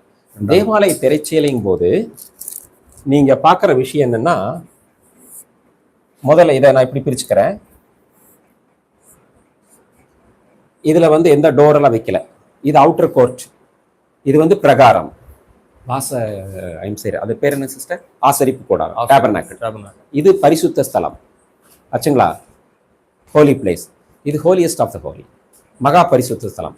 இந்த ரெண்டையும் பிரிக்கிறது ஒரு ஸ்கிரீன் தான். இதுலயாவது உடன் மற்ற விஷயங்கள் இருக்கு, இதுல ஸ்கிரீன் தான் போட்டிருப்பாங்க. இந்த ஸ்கிரீனை தேவன் இது பண்ணனால இப்ப எல்லாரும் என்டர் ஆகலாம். ஒரு காலத்தில் பிரதான ஆசாரியன் தான் வருஷத்துக்கு ஒரு டைம் உள்ள போக முடியும். அதுல உள்ள அவன் அந்த சில இதெல்லாம் போட்டு போகணும், இல்லைன்னா செத்து போயிட்டாலும் பிடிச்சி இழுப்பாங்க, அது சத்தம் கேட்காது, அதை வச்சு அது ஓகே அப்படின்னு நடத்தின பழைய ஏற்பாட்டோட ஊழியத்தை தேவன் வேற மாதிரி திருப்புறாரு. It is the turning point. அதுதான் வரலாற்றிலே ஒரு திருப்பு முனை. அதனாலதான் ஸ்கிரீன். அதுவும் பாரு, கீழ் இருந்து மேல இல்ல, மேல இருந்து கீழே தேவனே செஞ்சதுன்னு அர்த்தம். மனுஷன் கழிச்சா கீழ் இருந்தா கிளிக்க முடியுன்றத, ஏன்னா ஸ்கிரீன் மேல எல்லாம் ஃபிக்ஸ் ஆயிருக்கும். தேவன் கழிக்கிறதுனால நான் தான் பண்றேன். பழைய ஏற்பாட்டு ஊழியம் முடிந்ததுன்னு சொல்றதை விட நிறைவு பெற்று, it was fulfilled by Jesus Christ. Yes, அதனோட பூரணம் முடிஞ்சது பழைய ஏற்பாட்டு ஊழியம். இப்ப யார் வேணா உள்ள போலாம். எபிரேயர் 10, 19, 20.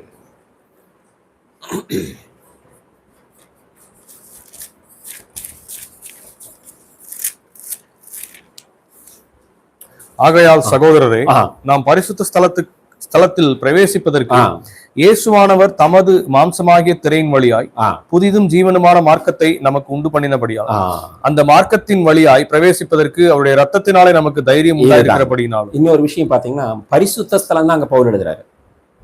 ஏன் தெரியுங்களா? மகா பரிசுத்தலம் இனிதான் போக போறோம். நீங்க ஸ்பிரிச்சுவலா அதை எடுக்கணும், அது நித்தியத்தை போய் அடையிறதான்.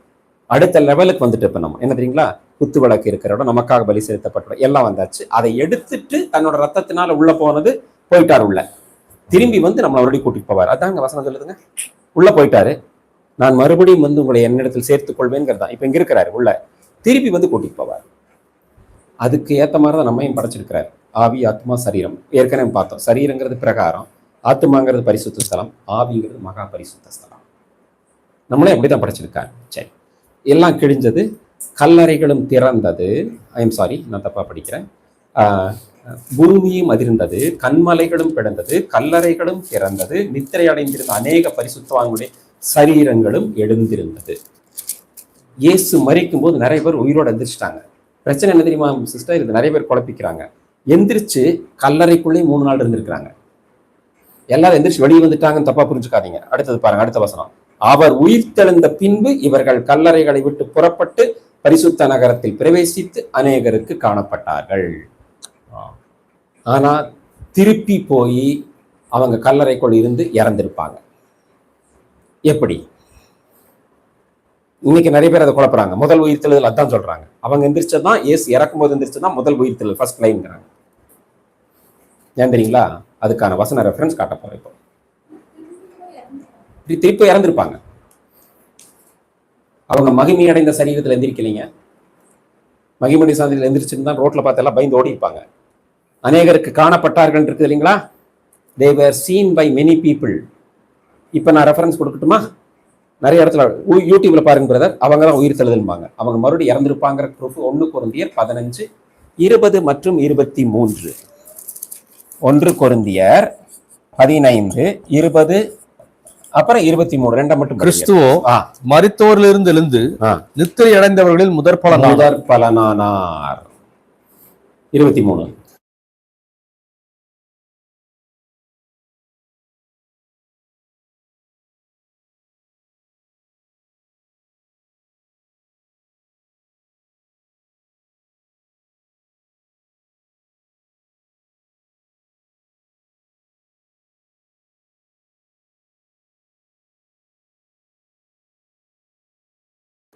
நீங்க பாத்தீங்கன்னா இயேசுவை சுத்தி வச்சிருந்த சீலையெல்லாம் ஒரு பக்கம் இருந்துச்சு.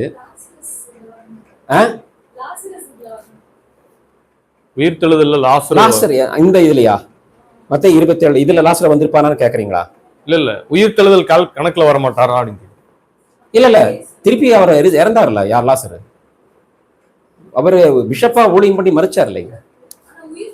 உயிர் தெழுந்ததுக்கு அப்புறம் மறுபடியும் சாகாதவங்க தான் முதற் பலன். அது இயேசு கிறிஸ்து மட்டும்தான். இவங்க மறுபடியும் இவங்க சாகலின்னு இவங்க தான் முதற் பலன். இப்போ நான் கேட்கறேங்க சிஸ்டர், இயேசு மரிக்கும் போது இவங்க எந்திரிச்சாங்களா இல்லையா? அதுக்கப்புறம் இவங்க மரிக்காமையே இருந்தாங்கன்னா யார் முதற் பலன்? இயேசுவா அவங்களா? முதல் வரிசை அவங்களா இயேசுவா? அவங்க தானே. ஆனா பவுல் கொரிந்தியர்ல இயேசுதான் முதல்ங்கிறார். ரெண்டாவது அங்க பாருங்க, மகிமையடைந்த சரீரத்தில் எந்திரிக்கல அவங்க. இப்போ லாசர் எந்திரிச்சால 4 நாள் கழிச்சு அந்த மாதிரி எந்திரிச்சிருக்காங்க. ஜஸ்ட் எந்திரிச்சு நகரத்தில் அநேகர் காணப்பட்டிருக்காங்க. யாரும் பயந்து ஓடல. மகிமையான சரீரத்தில் பார்த்தாங்கன்னா மோசே எலியா மருவ மலையில் வந்தாங்க இயேசு, அந்த மாதிரி பார்த்துட்டாங்கன்னா ஓடி இருப்பாங்க. ஆர்டினரி பாடியா போயிருக்காங்க. இதுக்கான விஷயத்த வேற யாரும் எக்ஸ்பிளைன் பண்ண முடியல, யாரும் ரெஃபரன்ஸ் கொடுக்க முடியல. இதோட மத்தேயு சீல் பண்ணிட்டாரு. மார்க்கவோ லூக்காவோ யோவானோ பின்னால வர அப்போஸ்தலர்கள் யாருமே இந்த இன்சிடென்ட்டை பத்தி பேசவே இல்லை. பட் மத்தேயு எழுதுன உண்மை, பொய் இல்லை, வேதம் உண்மை. அப்படின்னா அவரோட உயிர்த்தெழு இறந்த போதே சில பேர் உயிர்த்தெழுந்தாங்கன்னா அவரோட மரணங்கிறது உலகத்திலே யூனிக் அர்த்தம். 1 கொரிந்தியர் 15, 20, 23 தான் ப்ரூஃப் இயேசு தான் ஃபர்ஸ்ட் அப்படின்னு. அவங்க மறுபடியும் உள்ள போய் இறந்திருக்க கூடும். அது அவங்க கல்லறைக்கு போயிருக்கலாம். இந்த சீக்ரெட்டை தேவன் டோட்டலா சீல் பண்ணிட்டாரு. இது யாருக்கும் தெரியாது. இப்பதான் சொல்றான் 27ஆம் அதிகாரம் 54ஆம் வசனத்தில் இப்பதான் சர்டிபிகேட் கிடைக்குதுங்கம்மா. 100க்கு அதிபதி அவனோட கூட இயேசுவை காவல் காத்திருந்தவர்களும் பூமி எதிர்ச்சியும் சம்பவித்த காரியங்களையும் கண்டு மிகவும் பயந்து மெய்யாகவே இவர் தேவனுடைய குமாரன். இதுதாங்க ப்ரூஃப். நீ தேவகுமார் நான் இறங்கிவான்னு சொன்னது ப்ரூஃப் இல்ல, மத்தவன் வாயில வர்றதான் ப்ரூஃப். நீதிமொழிகள் 27:2 படிங்க ப்ளீஸ். நீதிமொழிகள் 27:2 27:2. என்னங்க சிஸ்டர்? அது இல்ல, உன் வாய் அல்ல பிரத்தியானே உன்னை புகழட்டும். பிரத்தியானே உன்னை புகழட்டும். உன் உதடு அல்ல அந்நியனே உன்னை புகழட்டும். அதாங்க இயேசு தன்னைத்தானே புகழ்ந்துக்கல தேவகுமாரன், மத்தவங்க வந்து புகழ்ந்தாங்க இயேசு மரிச்ச பிறகு. அப்போ அதுக்கப்புறம் பாத்தீங்கன்னா ஸ்திரீகள் தூரத்தில் நின்று இருந்தாங்க. அப்புறம் தான் அரிமத்தியா ஊரானாகிய அந்த யோசேப்பு.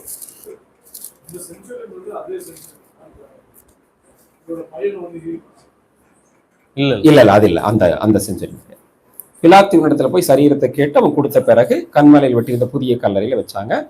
அதுக்கப்புறம் பிரதான ஆசிரியர் வந்து பேசுறாங்க இது பிலாத்து கிட்ட. எத்தன்கிறாங்க பாருங்க ஆண்டவரை. அந்த எத்தன் உயிரோடு இருந்தபோது இப்படி சொன்னா 3 நாளைக்கு அப்புறம் எந்திரிப்பேன்னு.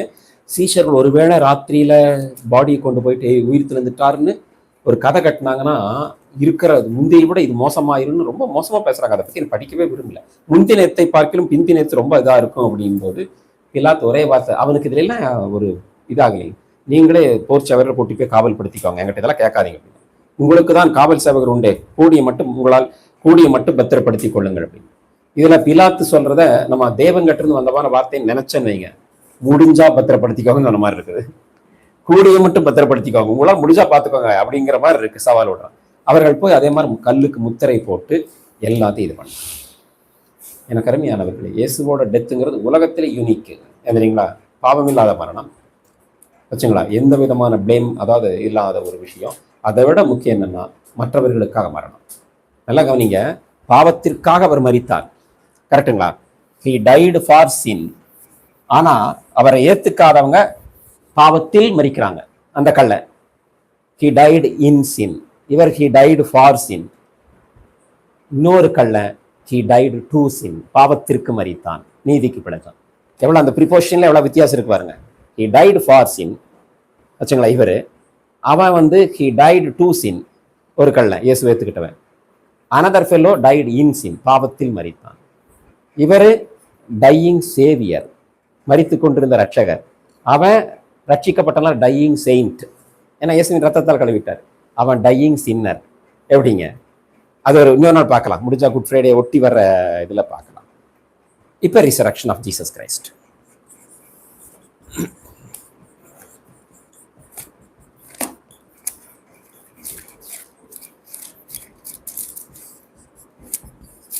இது உலகத்திலேயே முக்கியமானது மட்டும் இல்லை, இது ஒண்ணுதான் இது வரைக்கும் நடந்திருக்குது. ரிசரக்ஷன்ல யாரோடது நீ நடக்கல, இனிமேல் தான் நடக்க போகுது. ஓய்வு நாள் முடிந்து சாட்டர்டே முடிஞ்சு சண்டே மார்னிங் வராங்க, வாரத்தின் முதலாம் நாள். வந்து பார்த்தா ஒரு தூதன் வானத்திலிருந்து இறங்கி வந்து கல்லை புரட்டி தள்ளுறான். இயேசு கிறிஸ்து அதுக்கு முன்னாலே உயிர் தெளிந்து போயிட்டாருங்க. இந்த சினிமாவில் காட்டுற மாதிரி கல்லை புரட்டி இயேசு தள்ளிட்டு வெளியே வர மாதிரி அதெல்லாம் நம்பாதீங்க. இயேசு பூட்டி இருக்கும்போதே வெளியே போயிட்டார். ஏன்னா பூட்டி இருக்கிற அறைக்குள்ள உயிர் தெளிந்த சரீரத்தில் வந்தவர். உயிர் தெளிந்த சரீரத்தில் இல்லைங்கம்மா, அவர் பூமியில மாம்சத்தில் இருக்கும்போதே மறைஞ்சு போனாரு. நமக்கு அவருக்கு அவ்வளவு வித்தியாசம் பார்த்தீங்களா? அவரை தள்ளி விடும்போது மறைஞ்சு போனார் இருக்கு. இன்னொரு இடத்துல ஒளி உங்களோடு இருக்கையில் அவரை விசுவாசிங்கன்னு சொல்லி யோவான் 12:35-36 மறைந்து போனார்னு இருக்கும். அப்படின்னு அந்த பாடியில மறைஞ்சு போகும்போது உயிர் தெளிந்த சரீரத்தில் எப்படி முடியாதுங்க? இப்பதான் இதை நான் சொல்ல வரேன். இதெல்லாம் துணி சுத்தி இருந்ததெல்லாம் ஒரு இடத்துல வச்சிருக்காரு, தலையில இது பண்ணியிருந்து மட்டும் ஒரு இடத்துல மடிச்சு வச்சுட்டு போயிருக்காரு. கரெக்டா? சேலைகள் அப்படியே கடந்திருக்குது. ஏன்னா திரும்பி வருவேன் அர்த்தம். அதுக்கான ப்ரூஃப் என்ன தெரியுங்களா? மணவாளன் ஒரு இடத்துல அப்படி துணி வச்சுட்டு போறான்னா திரும்பி வருவேன் அர்த்தம். செகண்ட் கமிங்க்கு. அவர் பாடியில ட்ரெஸ்ஸே இல்லை. கரெக்டுங்களா? அங்க ஒரு ஒரு ட்ரெஸ் எல்லாம் கடந்திருக்குது, தலையில சுத்தம் கிடைஞ்சிருக்கு, அவர் மட்டும் போயிட்டாரு. ஆனா தோன்றும் போது மகிமையான சரீரத்தில் இருந்திருக்காரு. கரெக்டுங்களா? எந்த நிர்வாணம் இல்லை. அப்படித்தான் ஆதாம் இருந்தாங்க. அப்படித்தான் ஆதாம் இருந்தான். இயேசு கை காட்டுறாருல வந்து ரெண்டாவது இன்னொன்று தொட்டும் பார்க்க முடியுது. தொட்டு பாருங்கிறாரு. ஆவி கிடையாது, அசல் தான் வந்திருக்கேன் அப்படின்னாரு. இவங்களை ஒரு ஆவி காண்கிறதா நினைச்சு பயந்தாங்கல்ல. நான் தான், என் கைகளையும் கால்களையும் தொட்டு பாருங்க. தோமா இங்க வா, விழால நீ சொன்ன தொட்டு பாரு. ஆனா அவர் குளோரிஃபைடு பாடி. ஒன்னும் இல்லைங்க, பூமியில இப்போ நம்மளே மறுரூமாகும் போது இந்த ட்ரெஸ் எல்லாம் இருக்காதுங்க. டக்குன்னு இதெல்லாம் அதனாலதான் நிறைய பேர் பயந்துக்குவாங்க. ட்ரெஸ் மட்டும் கண்டு விழுந்துருச்சு, ஒருத்த காணாம போயிட்டா என்ன நினைப்பாங்க. ட்ரெஸ்ஸோட போனா அங்கேயும் பிரச்சனை ஆயிருங்க. நீங்க இதை எங்க எடுத்தீங்க? சென்னை சிக்ஸ். இதெல்லாம் தேவையில்லாத விஷயங்க. இதெல்லாம் இந்த ட்ரெஸ்ஸே இருக்காது. இயேசு கிறிஸ்து கொடுக்கிற வெளிப்படுத்தல் 19:8 சுத்தமும் பிரகாசமான மெல்லிய வஸ்திரம் அப்படின்னு அர்த்தங்க. மறுரூபமான சரீரத்தில் நம்ம கொடுக்கறது ஆவிக்குரிய வஸ்திரங்கள். அதை கொடுத்துதான் கொண்டு போவாங்க. தள்ளிட்டு இயேசு வரல. தூதன் ஏன் தள்ளினா தெரியுமா சிஸ்டர்? தள்ளிட்டு உள்ள பாருங்க, இல்லைன்னு காட்டுறதுதான். நீங்கள் இங்கே அவரை தேடுகிறீர்கள், அவர் இங்கே இல்லை, அவர் உயிர் தெழுந்தார். அதாவது நீ வர்றதுக்கு முன்னால் அவர் கிளம்பிட்டார்னு அர்த்தம். அவர் இப்ப என்னன்னா தேவனுடைய நிலைமையை அடைந்து விட்டார். He attained the same position which he had renounced. எதை துறந்து வந்தாரோ அந்த நிலைமைக்கு போயிட்டாரு. இப்போ அவர் உள்ள இல்ல பாருங்க, அவரை வைத்த இடத்த பாருங்க. பயப்படாதீர்கள், சிலுவையில் அறையப்பட்ட இயேசுவை தேடுகிறீர்கள் என்று அறிவேன். அவர் இங்கே இல்லை. நல்லா இப்பதான் வெளியே வந்தார் அப்படின்னு சொல்லல, ஆல்ரெடி போயிட்டாரு. இல்ல, சொன்னபடி வீட்டுல கர்த்தரை வைத்து சீக்கிரமா போய் எழுந்து சொல்லுங்க அப்படின்னாரு. இதுக்கு முன்னால் நடந்ததெல்லாம் இருக்குதுங்க. ஏர்லி மார்னிங் மகதலான மரியாள் பார்த்து அதெல்லாம் நம்ம பார்க்க போறோம். அதனாலதான் வேத பண்டிதர்கள் சொல்லுவாங்க, உயிர்த்தெழுதல்ல நிறைய இன்சிடென்ட் இருக்கு. 4 சுவிசேஷத்தை கம்பேர் பண்ணா ஒரு லிஸ்ட் வரும். நம்ம காஸ்பெல்ல முடிச்சுட்டு அதை பார்க்க போறோம். அது தனியா ஒரு மெசேஜ் நான் ஈஸ்டருக்கு எடுத்திருக்கேன். நிறைய சபைகள்ல பேர் ஈஸ்டர்ல உயிர்த்தெழுதலின் நாள், ஈஸ்டர் சொல்லக்கூடாது, ரிசரக்ஷன் டே. ஆமா. அப்போ பயத்தோடும் மகா சந்தோஷத்தோடும் பாருங்க, பயம் வந்துருச்சு. அதே சமயத்துல இயேசு உயிர்த்தெழுந்தாருங்கிற சந்தோஷம் வந்து தோடுறாங்க. இயேசு தான் அவங்களுக்கு எதிர்பட்டு வாழ்க அப்படிங்கிறாரு. ஆக்சுவலா அது எதுக்குங்க? அவருக்கு தைலம் பூசறக்கு, எம்பாமெண்ட் தைலம் பூசறக்கு வந்தாங்க வழக்கப்படி யூதர்களுடைய. அவர் என்ன சொல்றாருன்னா உயிரோடு நின்று வாழ்கங்கிறாரு. என்னங்க, நான் செத்துட்டேன்னு நினைக்கிறீங்க, நான் வாழ்ந்துட்டு தான் இருக்கிறேன், நீங்க வாழுங்க, நீங்க செத்துறாதீங்க அப்படிங்கிறாரு. நீங்க ஒழுங்கா வாழுங்க அப்படிங்கிறாரு, வாழ்க அப்படின்னு. உடனே கீழே தொட்டு அவரை தழுவி பணிந்து. நல்லா கவனிங்க, இதுக்கு முன்னாலே மகதலேனா மரியாள் பார்த்துட்டா ஏன் தெரியுங்களா? அங்க தொடாதேனாரு. அது யோவான்ல படிக்கதான் போறோம். இங்க தொட்டு தழுவி கொண்டார்கள் இருக்குது அப்படின்னு அர்த்தங்க. அந்த ஏர்லி மார்னிங் அவர் இங்கே இல்லைன்னு சொன்னார்ல சிஸ்டர் தூதன். அப்ப தேவன் எங்கே இருந்தார்? எஸ், யார் சொல்றீங்க பார்க்கலாம். சாரி, இங்கே இல்லைன்னு சொன்னார் இல்லைங்களா தூதன்? அப்ப எங்க? அது முதலே முடிஞ்சது. 3 நாள்லயே முடிச்சிருவாரு. அவங்க 3 நாள்லயே கேட்டிருப்பாங்க. நம்மள மாதிரி மாசக்கணக்கில் கேட்டாலும் திருந்த மாட்டோம்ல. அவங்க அப்படி இல்லை, 3 நாள்ல கேட்டிருப்பாங்க. நான் அதை சொல்லல. இப்ப என்னன்னா, அப்ப எங்க இருந்திருப்பாரு தெரியுங்களா? பிதா கிட்ட இருந்திருப்பாரு. ஏன் தெரியுங்களா? மகதலேனா மரியாள் அதுக்கு முன்னால நான் என் பிதாவின் இடத்துல இன்னும் ஏறி போகவில்லை, என்ன தொடாதேனாரு. ஆனா இங்க பிதா கிட்ட அதுக்கப்புறம் போயிட்டு வந்திருக்கிறார். இவங்களை வாழ்கன்னு சொல்லும்போது பக்கத்துல வந்து தொடறாங்க இல்லையா? அப்ப அதுவரை பிதா கிட்ட இருந்தார். எதுக்காக இருந்தார் நினைக்கிறீங்க? எபேசியர் 5ஆம் அதிகாரம் இல்ல அது 2ஆம் அதிகாரம். நீங்க சொன்னது 2ஆம் அதிகாரம் 5ஆம் அதிகாரம் 2ஆம் வசனம். கிறிஸ்து நமக்காக ஆ, தம்மை தேவனுக்கு சுகந்த வாசனையான காணிக்கையாகவும் பலியாகவும் ஒப்பு கொடுத்து ஆ. நம்மில் அன்பு கூர்ந்தது போல நீங்களும் அன்பிலே நடந்து கொள்ளுங்கள். எல்லாரும் இங்க பாருங்க, ஆன்லைன் இருக்கவங்களுக்கு தெரியும் நினைக்கிறேன். இயேசு தம்மையே தேவன்கிட்ட போய் என்னங்க ஆஃபரிங் காணிக்கையா கொடுத்துட்டு அவர் அக்செப்ட் பண்ணணும்னு கீழே இறங்கி வந்து அதுக்கப்புறம் தொடுங்க. அது வரைக்கும் தொடாத. அப்புறம் சீக்கிரம் போய் சொல்லுங்க, என் சகோதரர் கலிலேயா போறாங்க, நான் அவங்களுக்கு முன்னால போறேன்னு சொல்லுங்க. அதுக்குள்ள இதெல்லாம் காவல் சேவகர்கள்ட்ட செத்தவங்களாம் விழுந்தாங்களே, ஒரு தூதன் வந்து இறங்கணும்னு அவங்க போய் நகரத்துக்குள்ள சொன்னோன்னே உடனே அவங்க இது பண்ணிட்டாங்க. கொஞ்சம் லஞ்சம் கொடுத்து நாங்கள் தூங்கிட்டு இருக்கும்போதே பாடி எடுத்துட்டு போயிட்டா நீங்க சொல்லுங்க அப்படின்னு. ரோம போர்ச்சவர்கள் இதுல கவர்மெண்ட்ல வந்து ஒரு காவலாளி தூங்குனா மரண தண்டனை. அதனாலதான் அப்போஸ்தலர் 16 அந்த சிறைச்சாலைக்காரர் எந்திரிச்சு எல்லாம் தப்பிச்சிட்டாங்கன்னு தன்னை அவன் நித்திரை தெளிந்து அதுக்கு முன்னால என்னங்க தூங்கியிருக்கான்னு அர்த்தம். அப்போ ஒன்றும் இல்லை, ஏரோதுவே பேதுருவை ஜெயிலில் போட்டபோது 4 நாள் 16 காவல் வீரர்கள் போட்டு அவன் தப்பிச்சோன்னு ஏரோது முதல்ல என்ன செய்வான், அவங்கள பனிஷ் பண்ணுவான். படிச்சிருக்கீங்களா? அவங்களையெல்லாம் கொலை செய்ய சொல்லிட்டு போவான். அப்போ இந்த காவலர்கள் பயந்துக்கிறாங்க, ஐயோ நாங்க அப்ப செத்துருவோமே, அதை நாங்க சமாளிச்சுக்கிறோம், மேல சொல்லி சமாளிச்சுக்கிறோம், தேசாதிபதி கேள்வியானால் நாங்கள் அவரை சம்மதப்படுத்தி உங்களை தப்புவிப்போம் அப்படின்னு சொல்லி பெரிய லஞ்சம் கொடுத்து வெளியே எல்லாத்தையும் போய் பரப்புங்க. சேவகர்களும் போய் பண்ணியிருக்கிறாங்க. இந்நாள் வரைக்கும் யூதர்கள் இந்த பேச்சு இருக்குது. இன்னைக்கு இஸ்ரேல் அதனால தேச உயிர்த்தெழுதலை நம்பல. அது அன்னைக்கே பண்ணவங்க ஏமாத்தினாங்களா அப்படின்னா இதுக்கெல்லாம் ஒரு முடிவு வருதுங்க. அந்திகிறிஸ்து சாட்சிகள் போயிட்டு வெளியே வருவாங்கல்ல, அப்பதான் தெரியும் இயேசு கிறிஸ்து யாருன்னு. நமக்கு அது பிரச்சனை இல்லை வைங்க.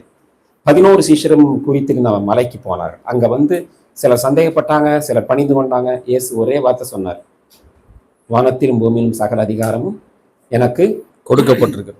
இதை படிச்சோன்னு என்ன ஞாபகம் வருது உங்களுக்கு? நம்ம ஏற்கனவே பார்த்தோம் மத்தேயு 4 ஞாபகம் வருதுங்களா? சாத்தான் சொல்றான், என்னை விழுந்து வணங்கினீங்கன்னா பூமியில் இருக்க எல்லா அதிகாரம் கொடுக்குறேன். இயேசு அதை புறக்கணிச்சுட்டு வேண்டான்ட்டாரு. ஆனா தேவனுக்கு கீழ்ப்படிந்தனால வானத்திலும் பூமியிலும் இருக்கிற அதிகாரம் கிடைச்சது. I have been given authority in heavens and on the earth. யார் கொடுத்தா? பிதா கொடுத்தாரு. அதனால நீங்க ஒண்ணு பண்ணுங்க, இப்ப அதிகாரம் எங்க கையில, யெகோவாவே எங்க கையில கொடுத்திருக்காரு. தைரியமா போங்க, உலகம் எங்கும் புறப்பட்டு போங்க, எல்லாரையும் சீஷராக்குங்க, அப்புறம் ஞானஸ்நானம் கொடுங்க. ஞானஸ்நானம் கொடுத்துட்டு அப்புறம் சீஷத்துவம் பயிற்சி முகாமல் நடத்தாதீங்க. யார்? இயேசுவோட அத்தாரிட்டி இல்லை, இருந்துச்சு ஒரு காலத்துல, அவர் இறங்கி வந்தவர் இல்லை, மாம்சமா இருந்தவர். அதனால திருப்பி he has attained again that. அது இன்னொரு விஷயம் கவனிச்சிங்களா? சீஷரா மாத்திட்டு ஞானஸ்நானம் கொடுங்க. ஞானஸ்நானம் கொடுத்த பிறகு சீஷத்துவம் பயிற்சி முகாமல் நடத்தாதீங்க. அப்ப டிசைப்பிளா மாறின பிறகுதான் நீ பேப்டிசமே கொடுக்கணும். டிசைப்பிள்ங்கிற வார்த்தை டிசிப்ளின்ங்கிற வார்த்தையிலிருந்து வருது. டிசைப்பிளுக்கு தமிழ் வார்த்தை என்னன்னு சொல்றீங்க? சீஷர் தமிழ் வார்த்தை இது வடமொழி. சீடர்கள் மாணாக்கன். மாணவர். டிசைப்பிள்னா மாணாக்கன், மாண்பை ஆக்குபவன் அர்த்தம். மாண்புமிகுன்னு சொல்றாங்க இல்லைங்க அமைச்சர்கள், அந்த மாண்பை ஆக்குகவன் மாணாக்கன். அதுதான் student. Student should be studious அப்படின்னு சொல்றாங்களே, அதான். சரி, அப்போ புறப்பட்டு போய் எல்லாரையும் சீஷராக்கி பிதா குமாரன் பரிசுத்தாவி நாமங்களினால் சொல்லல, ஞானத்தினாலே சிங்குலர்ல சொல்லி நீங்க ஞானஸ்நானம் கொடுங்க. கொடுத்துட்டு நிறுத்திடாதீங்க, ஃபாலோ அப் செய்யுங்க. நான் உங்களை கட்டளையிட்ட யாவையும் அவர்கள் கை கொள்ளும்படி அவர்களுக்கு உபதேசம் பண்ணுங்கள். டாக்டரின் முக்கியம். இன்னைக்கு நிறைய பேர் நான் டாக்டரின் பேச மாட்டேன், டாக்டரின் தான் முக்கியம், அது பைபிள் டாக்டரின் அப்படின்னு சொல்லிட்டு என்கரேஜ் பண்றாங்க. நல்லா கவனிங்க, கடைசி வசனம் நமக்கும் தான். ஏன் தெரியுங்களா சிஸ்டர்? அங்கேயே இருக்குதுங்க ஆன்சரு. இதோ உலகத்தின் முடிவு சகல நாட்களிலும் நான் உங்களுடன் இருக்கு. நான் கேட்கறேங்க, அங்க இருக்கிற 11 சீஷர்களுக்கு அது பொருந்தாது. ஏன் தெரியுங்களா? உலகத்தின் முடிவு வரையும் அவங்க இருக்க போறது இல்லை. அப்பவே கொஞ்ச நாள் இறந்துருவாங்க, அடுத்த சீஷர் வருவாங்க அப்படின்னு அர்த்தங்க. இயேசுவோட வருகை வரைக்கும் இருக்கிற அல்லது நியாயத்தீர்ப்பு வரைக்கும் இருக்கிற யாரெல்லாம் அவர் கீழ்ப்படுகிறாங்களோ அவங்க எல்லாத்துக்குமே கூட இருக்கிறேன்னு சொல்றாரு. அப்படின்னு தான் அப்புறம் என்ன சொல்லியிருக்கணுங்க, இதோ உங்கள் மரணம் பரிந்து உங்களோட இருக்கிறேன்னு சொல்லி அவங்கள முடிச்சிருக்கணும். சரி, சாகர வரைக்கும் இருக்கிற அப்புறம் என்னால ரத்த சாட்சியா மறிச்சு வந்துடும். உலகத்தின் முடிவு வரைன்னு சொன்னதிலிருந்தே புரிகிறது, இன்றைக்கு உலகத்தின் முடிவு நாட்களில் வாழ்கிற நமக்கும் அது சொந்தம். ஏனென்றால் இருக்கிறதுலே நித்திய ஜீவன் தான் பெருசு, நித்திய ஜீவன் அளிப்பேன் என்பதை அவர் நமக்கு செய்த வாக்கு. 1 யோவான் 2:25. தேவன் நம்முடைய ஆசீர்வதிப்பாராக.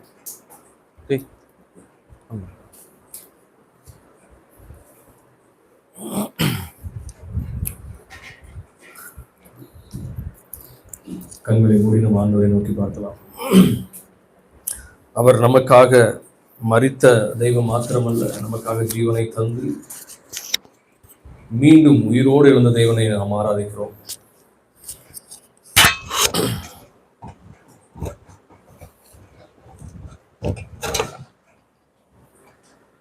அவர் இன்றைக்கும் நம்மோடு கூட இதோ சதா காலங்களிலும் பூமியின் முடிவு பரியந்தம் அவருடைய வருகை பரியந்தம் நம்மோடு கூட இருக்கிற தேவன். அவர் கண்களை மூடி நம் ஆண்டவரை நோக்கி பார்க்கலாம். நல்லவரே, அப்பா, வெளியேறப்பெற்ற ரத்தத்தை சிந்தி எங்களையும் உங்களுடைய மகா பரிசுத்த ஸ்தலத்திற்குள்ளே போக தகுதியுள்ளவர்களாய் எங்களை மாற்றி இருக்கிறீங்க. இந்த உங்களுடைய கிருபைக்காக நன்றி சொல்றோம்ப்பா. இந்த ராத்திரி நேரத்துல எங்களோடு கூட நீ பேசுனதற்காக உமக்கு நன்றி ஆண்டவரே. நாங்கள் உபதேசங்களை கேட்டு அதில் நிலைத்திருக்க அவைகளை கை கொள்ள எங்களுக்கு உதவி செய்யுங்கப்பா.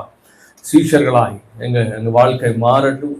அநேகரை சீஷராக்குகிறதாக ஆண்டவரே, வானத்திலும் பூமியிலும் சகல அதிகாரத்தையும் நீர் ஆண்டவரே வைத்திருக்கிறீர். எங்களுக்கும் அந்த அதிகாரத்தை தந்திருக்கிறீர். ஆகையால் நாங்கள் புறப்பட்டு போய் சகல ஜாதிகளுக்கும் சுவிசேஷத்தை பிரசங்கித்து பிதா குமாரன் பரிசுத்த ஆவியின் நாமத்தினாலே ஞானஸ்நானம் கொடுக்க ஆண்டவரே அநேக சீஷர்களை உருவாக்க ஆவியானவர் எங்களுக்குள்ள அந்த ஆத்ம பாரத்தை தாங்க. அங்க ஜோம் பண்றதுலாம் ஒண்ணுதான். எங்களுக்கு ஆத்மாக்கள் வேணும். புதிய ஆத்மாக்கள் ஆண்டவரே எங்களுக்கு வேணும்பா. ஆத்மா அறுவடை செய்கிறவர்களாக அநேக சீஷர்களை உருவாக்குவர்களாய் எங்களை மாற்றுவீராக. எங்களை தாழ்த்தி வல்ல கரத்தில் ஒப்பு கொடுக்கிறோம். பேசிய ஆண்டவரை மகனை இன்னும் பலப்படுத்துவீராக. வந்த ஆன்லைன்ல இருக்கிற ஒவ்வொருவரையும் ஆண்டவர் ஆசீர்வதிங்க. உடைய வாசனம் இன்னும் எங்களுக்குள்ளே வளர்ந்து பெருகட்டும். அப்போ சில நாட்களில் நடந்தது போல சபைகளுக்குள்ளே ஆண்டவரே வசனம் வளர்ந்து பெருகிற்று என்ற வார்த்தையின்படி எங்களுக்குள்ளும் வசனம் வளர்ந்து பெருகட்டும். வசனத்தை நாங்கள் வசனத்தின்படி வாழ ஆண்டவரே எங்களை ஒப்பு கொடுக்கிறோம்.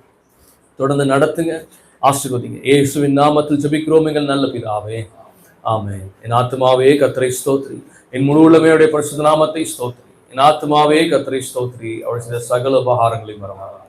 ஆமென், ஆமென்.